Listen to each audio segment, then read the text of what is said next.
दोस्तों, हम आज शिव महापुराण अध्याय 17 का वर्णन करेंगे, तो बने रहिए हमारे इस वीडियो में। तो शुरू करते हैं। ब्रह्मा जी कहते हैं, मुने। उधर सती ने आश्विन मास के शुक्ल पक्ष की अष्टमी तिथि को उपवास करके भक्तिभाव से सर्वेश्वर शिव का पूजन किया। इस प्रकार नंदाव्रत पूर्ण होने पर नवमी तिथि को दिन में ध्यानमग्न हुई सती को भगवान शिव ने प्रत्यक्ष दर्शन दिया।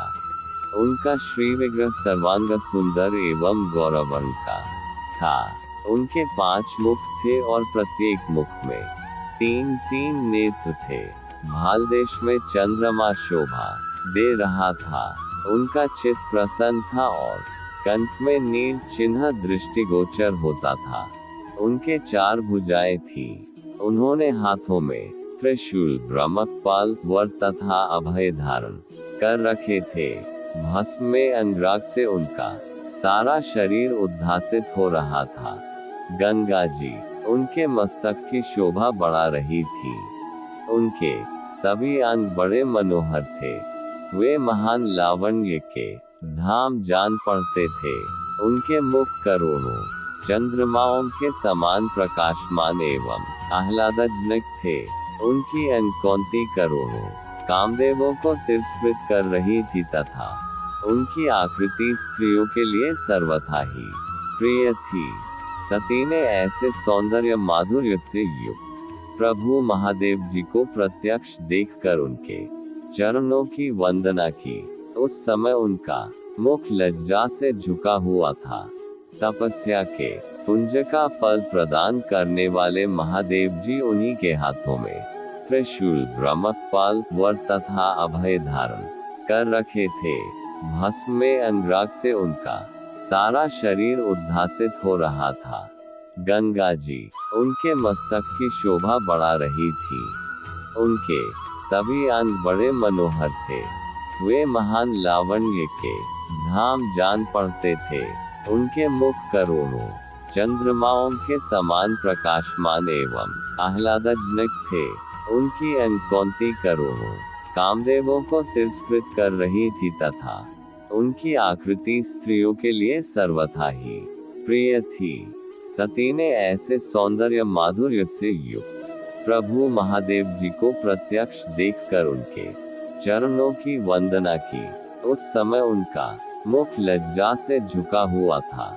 तपस्या के पुंज का फल प्रदान करने वाले महादेव जी उन्हीं के लिए कठोर व्रत धारण करने वाली सती को पत्नी बनाने के लिए प्राप्त करने की इच्छा रखते हुए भी उनसे इस प्रकार बोले।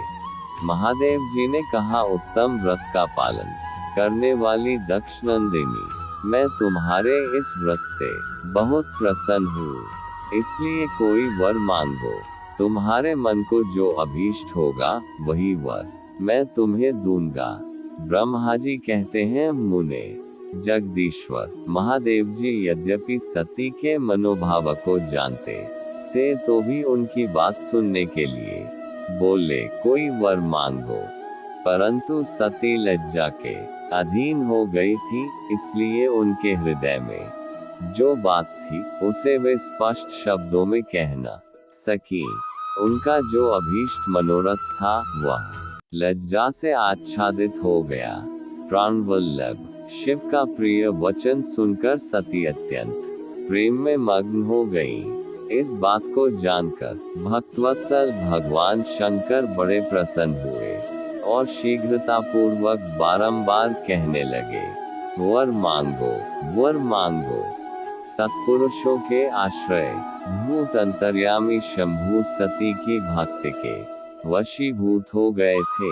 तब सती ने अपनी लज्जा को रोककर महादेव जी से कहा, वर देने वाले प्रभु, मुझे मेरी इच्छा के अनुसार ऐसा वर दीजिए जो टल न सके। भक्त वत्सल भगवान शंकर ने देखा सती अपनी बात पूरी नहीं कह पा रही है, तब वे स्वयं ही उनसे बोले, देवी तुम मेरी भार्या हो, जाओ। अपने अभीष्ट फल को प्रकट करने वाले उनके इस वचन को सुनकर आनंद मग्न हुई सती चुपचाप खड़ी रह गईं, क्योंकि वे मनोवांछित वर पा चुकी थी।